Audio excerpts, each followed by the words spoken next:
పిచ్చోడి చేతిలో రాయిలా మారింది డొనాల్డ్ ట్రంప్ వ్యవహారం. ఎప్పుడు ఏ నిర్ణయం తీసుకుంటున్నాడో, ఎందుకోసం తీసుకుంటున్నాడో అర్థం కాని పరిస్థితి ఏర్పడింది.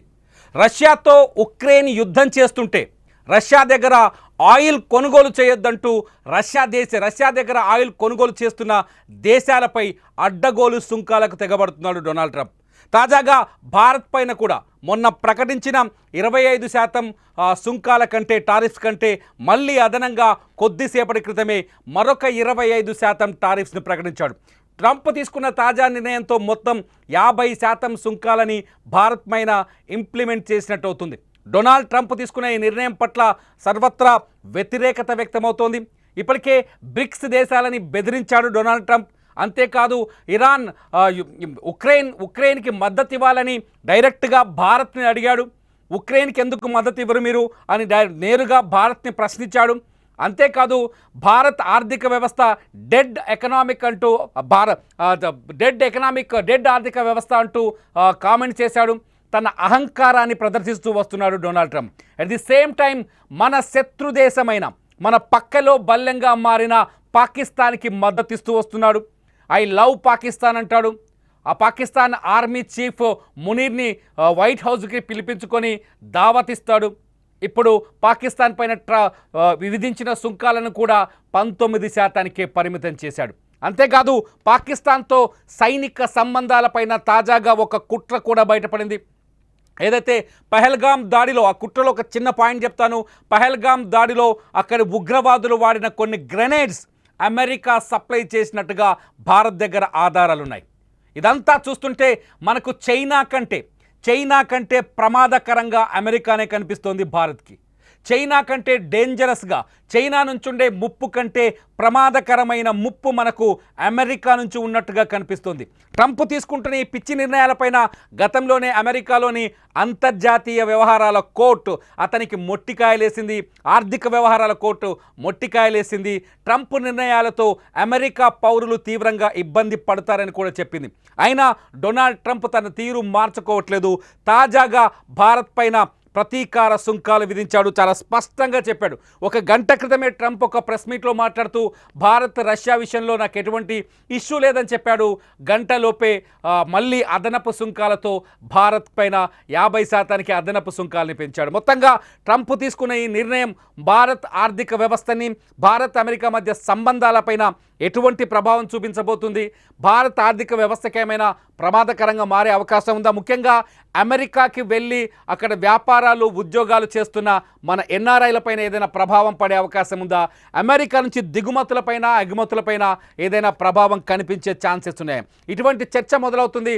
నిజంగా ఈ వీడియో, ఈ లైవ్ చూస్తున్న వాళ్ళకి ఇటువంటి ప్రశ్నల నుంచి సమాధానాల్ని వెతికే ప్రయత్నం చేస్తుంది సుమన్ టీవీ. ఇటువంటి ప్రశ్నలకి ఆన్సర్స్ తెలియజెప్పే ప్రయత్నం చేస్తుంది. అసలు ట్రంప్ తీసుకునే నిర్ణయంతో భారత్ ఎలా ప్రభావితం కాబోతుంది, భారత ఆర్థిక వ్యవస్థ ఎలా ప్రభావితం కాబోతుంది అనే విషయాన్ని ఈ వీడియోలో తెలుసుకుని, విత్ సేమ్ టైం ఇటు ప్రధాని మోదీ కూడా, మన భారత ప్రధాని మోదీ కూడా ఒక తెలివైన అడుగు వేశారు, తెలివైన స్టెప్ వేశారు. ఆగస్టు 31, సెప్టెంబర్ 1వ తేదీన చైనాలో పర్యటించబోతున్నారు భారత ప్రధాని నరేంద్ర మోదీ. చైనాకి మనకు వైరం 2019లో చాలా బలంగా మొదలైంది. సరిహద్దు వివాదాలు ఉన్నప్పటికీ కూడా గాల్వాన్ సరిహద్దు వివాదాలు ఉన్నాయి. అంతేకాదు పాకిస్తాన్తో ఏదైతే ఆపరేషన్ సింధూర్ సమయంలో చైనా పాకిస్తాన్కి పూర్తి స్థాయి మద్దతు ఇచ్చింది. అయినప్పటికీ 2020లో గాల్వాన్ ఇష్యూతో భారత్ చైనా మధ్య కొంత దౌత్య సంబంధాలు తగ్గిపోయాయి. వీటన్నింటి నేపథ్యంలో తాజాగా రష్యాతో ఉన్న సంబంధాల నేపథ్యంలో తాజాగా మోదీ చైనాకి పయనమవ్వడం, ఆగస్టు 31, సెప్టెంబర్ 1న చైనాలో పర్యటించడం, షాంఘై కోఆపరేషన్ ఆర్గనైజేషన్ మీటింగ్లో మోదీ పాల్గొనబోవడం, ఇదంతా ట్రంప్ని కంట్రోల్ చేయటం, లేకపోతే ట్రంప్ పిచ్చికోతి వ్యవహారాల్ని కంట్రోల్ చేసే ప్రయత్నం అని కూడా ఒక అంచనా వస్తుంది. ఇదే సమావేశంలో షాంఘై కోఆపరేషన్ ఆర్గనైజేషన్లో డొనాల్డ్ ట్రంప్, భారత ప్రధాని మోదీ, రష్యా అధ్యక్షుడు వ్లాదిమిర్ పుతిన్తో కూడా సమావేశమయ్యే అవకాశం ఉంది. ఒకవేళ పుతిన్, జిన్పింగ్, మోదీ భేటీ అయితే ఈ సమావేశంలో ముగ్గురు కలిస్తే ఖచ్చితంగా అమెరికా సుంకాలపైన, అమెరికా ఓవర్ యాక్షన్ పైన, ట్రంప్ విపరీత నిర్ణయాలపైన కూడా చర్చ జరిగే ఛాన్స్ కనిపిస్తుంది. ఇది ప్రస్తుతానికి మన దగ్గర ఉన్న అప్డేట్స్. అసలు ట్రంప్ తీసుకున్న ఈ నిర్ణయాలు, అలాగే మోదీ చైనా పర్యటన ప్రభావం మన భారతదేశం పైన ఎలా ఉండబోతుంది, ఈ అంశాలన్నింటినీ మనతో చర్చించడానికి లైవ్లో జాయిన్ అవుతున్నారు ప్రముఖ ఆర్థిక వ్యవహారాల నిపుణులు, అంతర్జాతీయ ఆర్థిక వ్యవహారాల నిపుణులు, అట్లాగే హైదరాబాద్ సెంట్రల్ యూనివర్సిటీలో economics associate professor doctor Chittadi Krishnareddy గారు ప్రస్తుతం మనతో లైవ్లో ఉన్నారు. నమస్కారం కృష్ణారెడ్డి గారు. నమస్తే అండి. కృష్ణారెడ్డి గారు, రకంగా కనిపిస్తున్నాయి రెండు ఒకేసారి బయటకు వచ్చిన రెండు న్యూస్ ఒకేసారి బయటకు వచ్చాయి. ఒకటి, అమెరికా అధ్యక్షుడు డొనాల్డ్ ట్రంప్ తన టారిఫ్స్ని ఇప్పటిదాకా 25% ఉండే ఇండియా పైన దాన్ని 50% పెంచాడు, ఇంకో 20% అదనంగా. రెండోది వచ్చేసి మన ప్రధాని నరేంద్ర మోదీ చైనా పర్యటన కూడా ఖరారైంది ఆగస్టు 31న. ఫస్ట్ ఈ రెండింటి ప్రభావం, అసలు ఈ ఎక్స్చేంజ్ ఎలా ఉండబోతుంది, ఈ సమ్మిళితం? అమెరికా అంటే ట్రంప్ ముఖ్యంగా అధికారంలో రావడానికి ముందు కూడా, అంటే వాళ్ళ ఎన్నికల ప్రచారంలో అమెరికా ఫస్ట్ అనే విధానాన్ని తీసుకొని అమెరికా ఆర్థికంగా వెనకబాటుకు ఇతర దేశాల నుంచి తమ దేశంలో ఉపాధి పొందుతున్న వారు, అదేవిధంగా ఈ దేశం నుంచి ఇతర దేశాలకు అవుట్సోర్సింగ్ ద్వారా ఎప్పుడైతే ఉద్యోగాలు కావచ్చు, నిధులన్నీ కూడా వెళ్ళిపోతున్నాయి, వాటన్నిటినీ కూడా మేము అడ్డుకట్ట వేస్తామని చెప్పేసి పోలింగ్కు వెళ్ళడం, తన అధికారంలోకి రావడం, ఆ నిర్ణయాలను ఒక్కొక్కటిగా అమలు చేస్తూ వస్తున్నట్టుగా కనిపిస్తూ ఉంది. కానీ వీటన్నిటికన్నా ఎక్కువ కూడా మీరు కరెక్ట్గా చెప్పినట్టుగా ట్రంప్ రోజుకొక ఆలోచన, అంటే ఏ రోజు ఏ రకంగా మాట్లాడతాడు, ఏ ప్రకటనలు చేస్తాడు అనేటువంటిది ఒక అంతుచిక్కని వైఖరి. క్లియర్గా ఒక బేస్లెస్గా ఎప్పుడూ అగ్రరాజ్యంగా వెలుగొందుతున్న అమెరికా అధ్యక్షుడి నోటి నుంచి ఇలాంటి అసంబద్ధమైనటువంటి ప్రకటనలు మన గత చరిత్రలో ఏ రోజు కూడా చూడలేదు. రెండవది, అమెరికా చరిత్రను మనం పరిశీలించినప్పుడు కూడా అమెరికా పూర్తిగా ఎప్పుడైతే తన అవసరాల కోసము స్వేచ్ఛ వాణిజ్య వ్యాపారం మాత్రమే ప్రపంచ దేశాల ఆర్థిక పరిపుష్టికి మూలమని చెప్పినటువంటి దేశం, ఫ్రీ ట్రేడ్ను ప్రమోట్ చేసి అన్ని దేశాలలో తమకు అవసరమైనటువంటి సహజ వనరులతో పాటు అన్ని వనరులను సమకూర్చుకొని అభివృద్ధి చెందిన తర్వాత ఇవాళ మళ్ళీ ఒక రక్షణాత్మక విధానానికి వచ్చి టారిఫ్ల పేరుతో భారత్ పైన ఇవాళ మైత్రి కొనసాగిస్తూనే, భారత్ మాకు మిత్రుడు అని చెప్తూనే, మోడీ కూడా మనకు ఎలక్షన్ టైంలో పరోక్షంగా ట్రంప్కు మద్దతు తెలిపినటువంటి సమయాన్ని అందరం ఆశించాము, భారత్తో అమెరికా సంబంధాలు పెరుగుతాయి అనుకున్నాం. కానీ ట్రంప్ యొక్క పిచ్చి వైఖరి వల్ల ట్రంప్కు ఆల్రెడీ అమెరికా పాకిస్తాన్తో ట్విన్ టవర్స్ పైన దాడి జరిగినప్పుడు కావచ్చు, లేదంటే టెర్రరిజం వల్ల నష్టపోయిన దేశాల్లో అమెరికా ఉన్నప్పటికీ కూడా ఈరోజు అవన్నీ మర్చిపోయి పాకిస్తాన్ను చేరదీస్తూ పాముకు పాలు పోసి పెంచినట్టుగా ప్రపంచ దేశాల్లో యుద్ధాన్ని పెంచి పోషించుకోవడం కోసం పాకిస్తాన్ను కాపాడుతూ ఇటు భారత్కు వెన్నుపోటు పొడుస్తున్నటువంటి పరిస్థితి కనపడుతూ ఉంది. ఇవాళ అమెరికా యొక్క డబుల్ స్టాండర్డ్ చూసుకుంటే ఈ రోజుకు యురేనియంను రష్యా నుంచి ఎక్కువ కొనుగోలు చేస్తున్న దేశాల్లో అమెరికా ఉంది.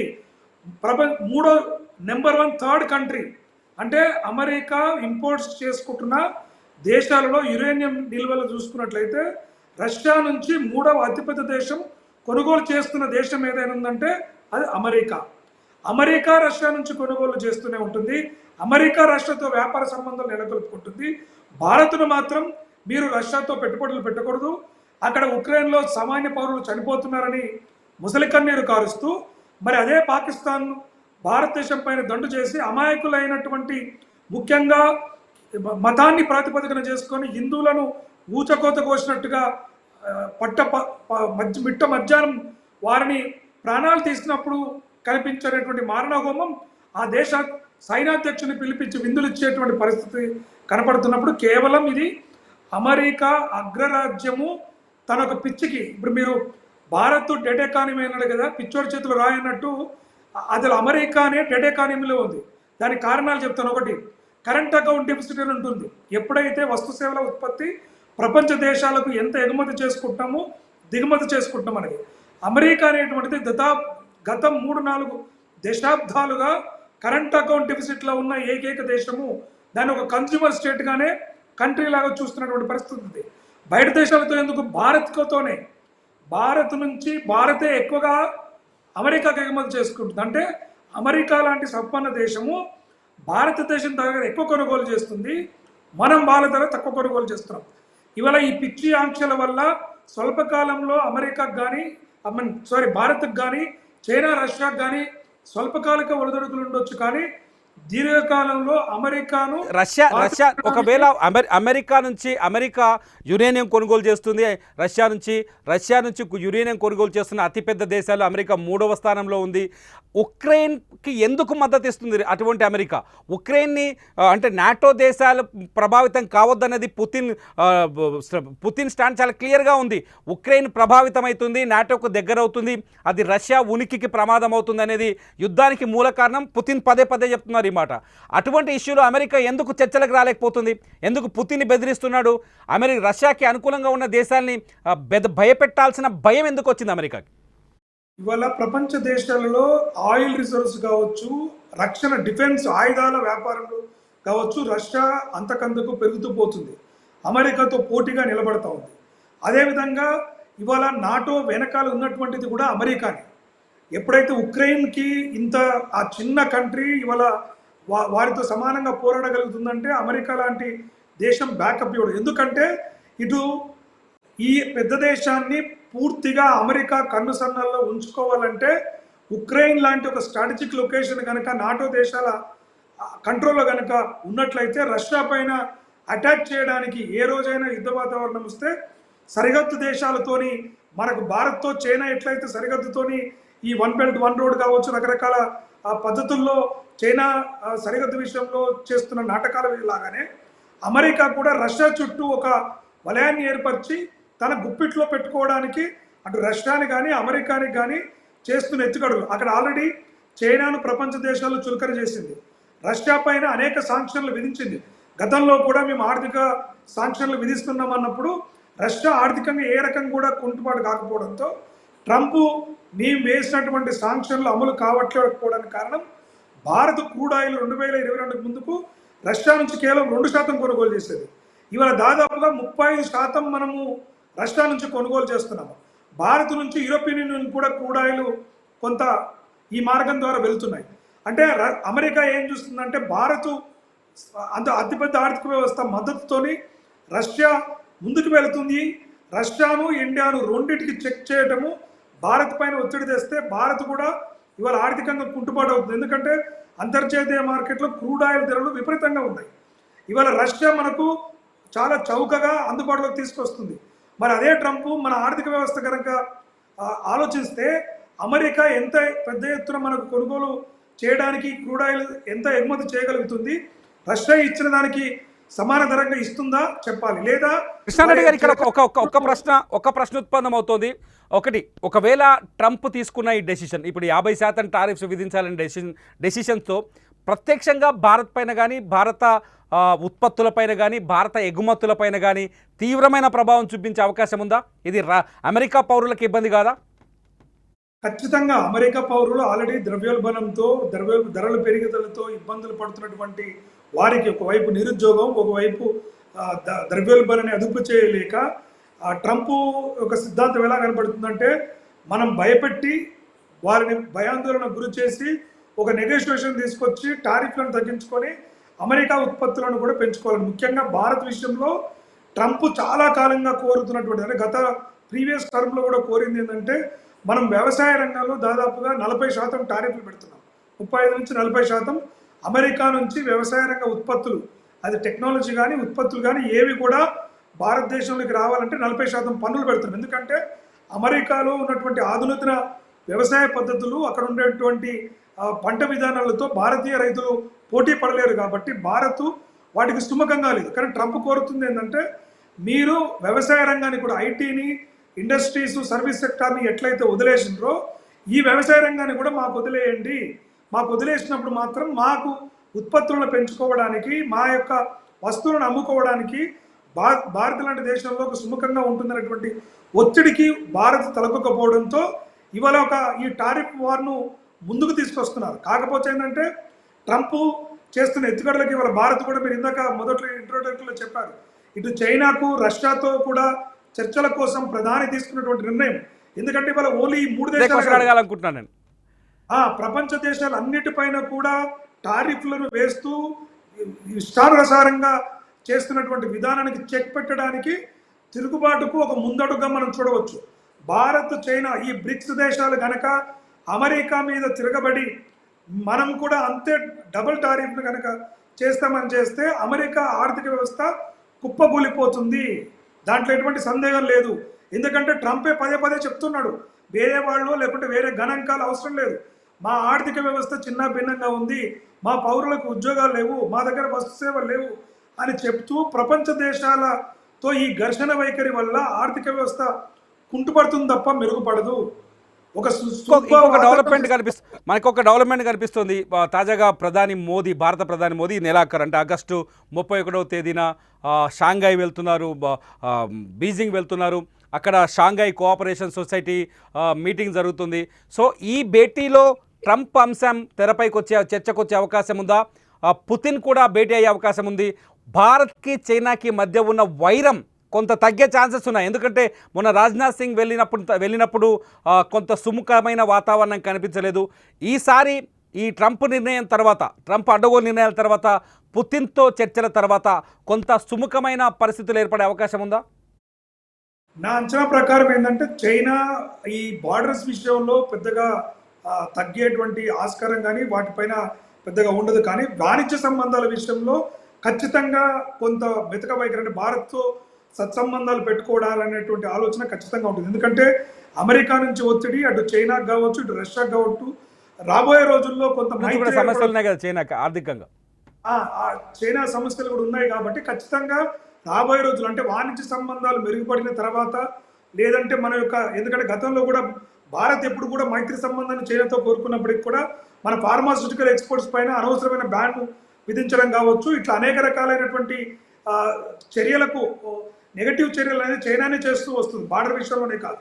ఒకవేళ చైనా కూడా ఇప్పుడున్న పరిస్థితుల్లో తన వైఖరి, తన కోసం, తన ఆర్థిక వ్యవస్థను కాపాడుకోవడం కోసం భారత్ లాంటి ఒక అగ్రరాజ్యం, ఒక పెద్ద ఆర్థిక వ్యవస్థ మద్దతు కూడా అవసరం కనబడుతుంది. కాబట్టి కొంత వాణిజ్య విషయంలో చైనా ముందుకు వచ్చే అవకాశం ఈ భేటీలో, అటు రష్యా కూడా మనకు చిరకాల మిత్రులు, అంటే ముఖ్యంగా సోవియట్ యూనియన్ ఉన్నన్ని రోజులు కూడా భారత్తో మంచి సంబంధాలు ఉన్నాయి. తర్వాత 90sలో కొంత ఆర్థికంగా చైనా వెనకబడిపోవడం, కొద్ది ఇబ్బందులు ఆ సమయంలో భారత్తో సత్సంబంధం లేకున్నా గత దశాబ్ద కాలంలో భారత్తో ఉన్నటువంటి అవినావ సంబంధాల నేపథ్యంలో రష్యా కూడా చైనాతో కొంత భారత్తో కలిసి పనిచేసడానికి కృషి చేయొచ్చు. కాబట్టి ఈ మూడు దేశాల నిర్ణయాలు అనేటువంటిది కేవలం మూడు దేశాల అధినేతలు కాదు, ప్రపంచం మొత్తం కూడా ఎదురు చూస్తుంది అమెరికా టారిఫ్లను. ఎందుకంటే స్వేచ్ఛా వాణిజ్యానికి అన్ని దేశాలు ఒప్పుకొని చేస్తున్నటువంటి చాలా సాఫీగా సాగిపోతున్న సమయంలో ఈ టారిఫ్ల గుదిబండ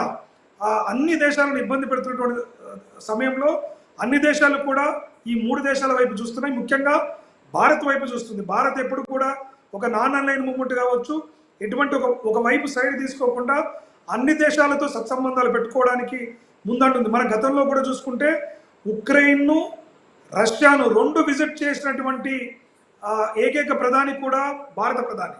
రెండు దేశాలకు వెళ్ళి అక్కడ చర్చలు జరిపి రెండు వాళ్ళను కన్విన్స్ చేసేటువంటి ప్రయత్నం ఇవాళ అమెరికాకు అవకాశం లేదు. కానీ భారత్ ఆ పెద్దన్న పాత్రను తనకు, అంటే అమెరికాకు తెలియకుండానే ఒక రకంగా ఇక్కడ రష్యాని మనం కొంత పొగడాల్సిన అవసరం ఉందేమో అనిపిస్తుంది కృష్ణారెడ్డి గారు. ఎందుకంటే రష్యా అధ్యక్షుడు పుతిన్ ఉక్రెయిన్తో మాత్రమే యుద్ధంగా చూస్తున్నాడు. అమెరికా మాత్రం ఉక్రెయిన్తో యుద్ధాన్ని మొత్తం ప్రపంచ దేశాలతో యుద్ధంగా చూస్తున్నాడు. ఇక్కడ పుతిన్ సహనాన్ని మనం సమర్థించవచ్చా? 100%. అంటే ఇక్కడ రష్యాకు అమెరికాకు డిఫరెన్స్ ఏంటంటే, రష్యాకు సామ్రాజ్యవాద కాంక్ష లేదు. ఒక పక్క దేశాన్ని లేకుంటే ఇంకొక దేశాన్నో, లేకుంటే అక్కడికి వెళ్ళి మన వ్యాపారాన్ని, మన సామ్రాజ్యాన్ని ఏర్పరచుకోవాలి, ఆర్థికంగా ఇంకా బలపడేటువంటిది రష్యా చరిత్రలో కూడా మనకు పెద్దగా కనిపించదు, ఎందుకంటే అది సోవియట్ యూనియన్ దేశం కాబట్టి. కానీ ఇక్కడ అమెరికాకు వచ్చేసరికి పెట్టుబడిదారీ ఆర్థిక విధానంలో తనకి ఇప్పుడు ఉక్రెయిన్తో కూడా గొడవ ఎందుకు అంటే, అక్కడ మీరు నాటోతో సత్సంబంధాలు పెట్టుకుంటే అది ఒక స్ట్రాటజిక్ లొకేషన్, రష్యా మీద దాడి చేయడానికి అవుతుంది. కాబట్టి మీరు నాటోలో సభ్యత్వంగా ఉండొద్దని చెప్పేసి వాళ్ళు కోరుకుంటున్నటువంటి పరిస్థితి. కానీ ఉక్రెయిన్ ఏమంటుంది, మీరెవరు మాకు చెప్పడానికి, మేము నాటోలో జాయిన్ అవుతాము, మా చిన్న దేశం కాబట్టి ఖచ్చితంగా ఇక్కడ రష్యాను అభినందించాల్సిందే.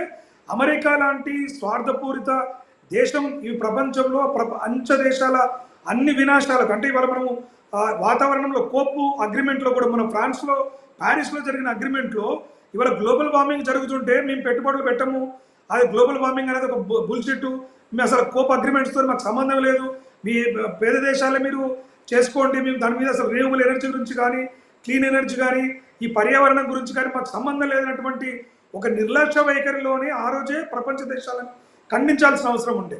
ఇవాళ స్వల్పకాలంలో భారత్ యొక్క రూపీ అమెరికాతో తక్కువ అవుతుందా ఎక్కువ అవుతుందా, లేకుంటే ఆర్థికంగా కొంత ఇబ్బందులు జరిగినప్పటికీ కూడా ఇలాంటి అమెరికా పర్టికులర్గా ట్రంప్ రీజియంలో నడుస్తున్న ఆర్థిక విధానాలని సమాజంలోని ప్రతి పౌరుడు అర్థం చేసుకోవాల్సిన అవసరం ఉంది. ఆ విధంగా భారత ప్రభుత్వం తీసుకున్నటువంటి నిర్ణయాలను కూడా సూక్ష్మంగా గ్రహించుకొని మద్దతు తెలపాలి. కానీ ఈ దేశంలో కొంతమంది నాయకులు పాశ్చాత్య దేశాల నాయకుల మెప్పుల కోసం ఈ దేశ ఉనికిని, ఈ దేశ సార్వభౌమత్వాన్ని ప్రత్యక్షంగానో పరోక్షంగానో చులకన చేసేటువంటి నాయకులను తిప్పికొట్టాల్సిన అవసరం ఉంది. ఇది భారతదేశ ఔన్నత్యానికి, భారతదేశ సావరెంటీకి సంబంధించినటువంటి విషయంగా కూడా గుర్తించాల్సిన అవసరం ఉంది. లాస్ట్ క్వశ్చన్, ఈ డిబేట్లో లాస్ట్ క్వశ్చన్ అనుకుంటున్నాను. ఒకటి, భారతదేశానికి సంబంధించిన సాఫ్ట్వేర్ ఇంజనీర్లు కావచ్చు, చాలామంది ఎన్ఆర్ఐలు కావచ్చు, ఎంత పక్కన పెడితే వ్యక్తిగతంగా మనుషులపైన లేకపోతే అక్కడ జీవిస్తున్న వాళ్ళు కావచ్చు, అక్కడ నుంచి ఉన్న సోర్సెస్తో ఇక్కడ పనిచేస్తున్న వాళ్ళు కావచ్చు, సాఫ్ట్వేర్ కంపెనీలు కావచ్చు, ఈ ఎఫెక్ట్ అయ్యే ఛాన్సెస్ ఉందా ఈ ట్రంప్ టారిఫ్స్ తోటి? ట్రంప్ టారిఫ్స్తో కొంత మేరకు ఇబ్బంది కలుగుతుంది. ఎందుకంటే ఎప్పుడైతే టారిఫ్లు ఎక్కువగా అవుతాయో కొంత కాస్ట్లీ అవుతాయి, వాళ్ళ ఎక్స్పోర్ట్స్ తగ్గిపోతాయి. ఎప్పుడైతే ముఖ్యంగా భారతదేశంలో ఉన్న ఎగుమతిదారులు అమెరికాను బేస్ చేసుకొని చేస్తున్నటువంటి స్పైసెస్ కావచ్చు, ఇవాళ బాస్మతి రైస్ లాంటివి కావచ్చు, కొంతమంది ఇండియన్స్ తీసుకునేది కొంత ఒత్తిడికి, కొంత ధరల పెరుగుదలకు ఆస్కారము ఉంటుంది. కానీ ఓవరాల్గా ఎంప్లాయీస్ విషయానికి వస్తే అమెరికాలో నివాసము ఆల్రెడీ శాశ్వత నివాసమే, గ్రీన్ కార్డ్ హోల్డర్స్కి పెద్దగా ఇబ్బంది లేదు. కానీ ఇప్పుడు కొత్తగా వెళ్ళి అక్కడ గ్రీన్ కార్డు పొందాలనుకున్నా, అక్కడ చదువుకుంటున్నటువంటి వాళ్ళు అక్కడే ఉపాధి పొందాలనే కోరుకునే వారికి ఖచ్చితంగా కొంత ఇది ఒక ట్రబులెంట్ టైంగానే చూడాలి. ఎందుకంటే ట్రంప్ చాలా కఠినంగా వైఖరి అవలంబిస్తున్నాడు కాబట్టి కొంత తాత్కాలికమైన ఇబ్బందులు ఖచ్చితంగా మనం రాబోయే ఇంకా 1-2 సంవత్సరాలు ఈ ట్రంప్ నిర్ణయాలు మనకంటే మొన్నటి వరకు ఎట్లా ఉండే ఇది ఒక బెదిరింపేనేమో స్వల్పకాలికం అనుకున్నాం. కానీ ఇప్పుడున్న పరిస్థితులు చూస్తున్న ట్రంప్ పూర్తి సమయకాలము ఈ ఒడిదొడుకులతోని చేసే పరిస్థితి ఉంది. కాబట్టి కొంత అమెరికాతో ఉన్న సంబంధాలలో ఒడిదొడుకులు ఎదుర్కొన్న యూరోపియన్ యూనియన్ కావచ్చు, మిగతా దేశాలతో భారత్ ఉన్నటువంటి సంబంధాల విషయంలో కావచ్చు, అక్కడ పెట్టుబడులు పెట్టాలనుకున్నా, అక్కడ ఉద్యోగాల కోసం వెళ్ళాలనుకునేవారు అమెరికానే కాకుండా ప్రత్యామ్నాయ దేశాల వైపు గనక ఫోకస్ చేస్తే వారికి ఉన్నటువంటి స్కిల్స్, నైపుణ్యాలకి తగినటువంటి ఉపాధి ఆదాయాలు సమకూరుస్తే ఎటువంటి ఇబ్బంది ఉండేటువంటి ఆస్కారం లేదు. Thank you very much Krishnareddy గారు, మీ విలువైన సమయాన్ని మా కోసం కేటాయించినందుకు ధన్యవాదాలు.